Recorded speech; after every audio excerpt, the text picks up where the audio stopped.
This is Paul. Yeah. I didn't get any phone calls yet. I'm kind of concerned that somebody might not know where my sons are at. I was reading You and the Law, and looks like this is going to be the last one because it's starting to get dark. It's getting dark earlier each night. They have what's called private pressure groups. The old saying, in union there is strength, is wise advice for the environmentally concerned citizen. I think there are a large number of private pressure groups in law enforcement. I've looked at the Fraternal Order of the Chief of Police and the National Sheriff's Association and the Metropolitan Cities Sheriff's Association and a lot of these associations where they really think there's too much crime, and the best way to handle the problem is just charge more in fees and fines and burden the citizens much more than what they're experiencing, and then just entrap them in as much crime as possible so they never have any freedom from law enforcement. Which, could you get me again every association that has anything to do with law enforcement? Is there a lot of fucking pressure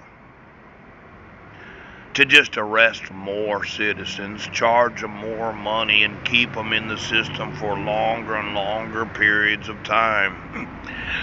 Now, I got a new phone number, 360-747-8431.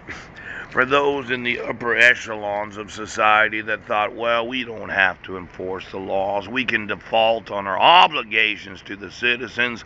We can entrap those that are having their civil rights violated. We can find them guilty of any crime we want and keep them in jail for as long as possible so we can give them as many fines and fees as possible and then obligate them to go to fucking court every fucking week. Seems like there's a lot of pressure in law enforcement to screw over every citizen they can. Big business, isn't it, Pooch? Pooch. No, I just want to know all the pressure groups that keep telling police officers that they need to keep arresting because you have quotas. Do you have to write a certain number of speeding tickets? Do you have to arrest a certain number of individuals that are guilty of narcotics use? Do you have to entrap a certain number of citizens? Now, as that American that has documented that my rights are being violated, I'm gonna have to sue the fucking shit out of every association of every sheriff, every cop and every police officer, every police chief in the nation that has any knowledge that my rights are being violated, and they would not do a motherfucking thing. Because I think that they did not realize the obligation that they have for the enforcement of the law. Now I'm going to end up suing every association, as I have said. Every bar association that knows the Constitution is not being supported and defended. Most all law schools. Now, I gave you a phone number.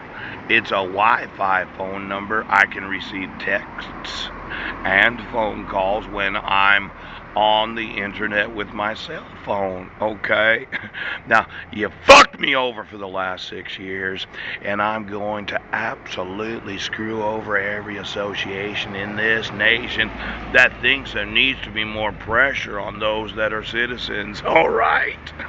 So you just give me the deductions of every badge in the country. You give me the actual amount that it costs to stay in jail every day that you're convicted of a crime, and you give me every fucking asshole that thinks they don't have to enforce the law because the crime didn't happen in their jurisdiction.